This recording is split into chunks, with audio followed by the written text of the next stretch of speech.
মায়ের কোলে যেরকম সন্তান নিরাপদ থাকে, সেরকম আমাদের দেশের মধ্যে সংখ্যালঘুরা সর্বক্ষেত্রে নিরাপদ থাকার পরেও আজকে আমাদের পাশের রাষ্ট্রে ভারত, সেখানে বিভিন্ন সংবাদ মাধ্যম আমাদের দেশকে অশান্তি তৈরি করার জন্য বিভিন্ন মিথ্যা সংবাদের মাধ্যমে দেশকে বিভিন্ন ধ্বংস করার, বিভিন্ন ধরনের অশান্তি করার বিভিন্ন নীল নকশা তৈরি করেছে।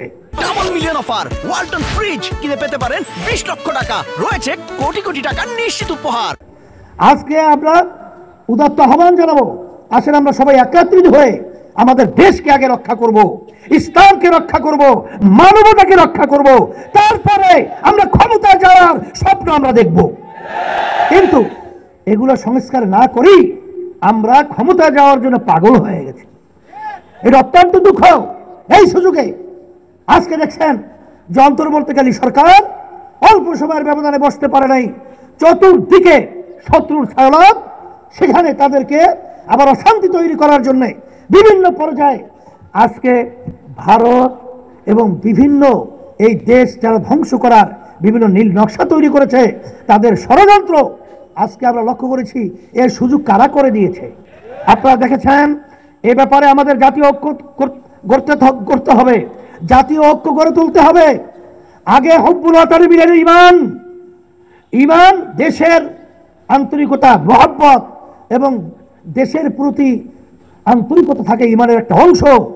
আমরা বলবো যারা আওয়ামী লীগ করছেন, শেখ হাসিনা এবং তার পরিবারের নেতৃত্বে, আমি বলবো যারা নাকি তাদের নেতৃত্বে এখন আওয়ামী লীগ করার স্বপ্ন দেখছেন, তারা দেশের শত্রু, তারা ইসলামের শত্রু, তারা মানবতার শত্রু।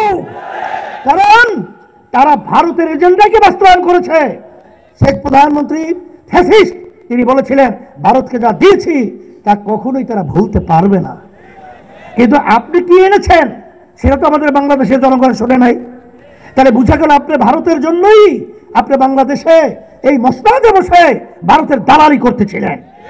তারা যারা আওয়ামী লীগ করছেন, আমি বলবো দল করবেন, কিন্তু শেখ হাসিনার নেতৃত্ব নয়। আওয়ামী লীগের শেখ মুজিবুর রহমানের সেই যারা নাকি বিতর্কিত, তাদের নেতৃত্বে আওয়ামী লীগ বাংলার জমিনে চলতে পারে না।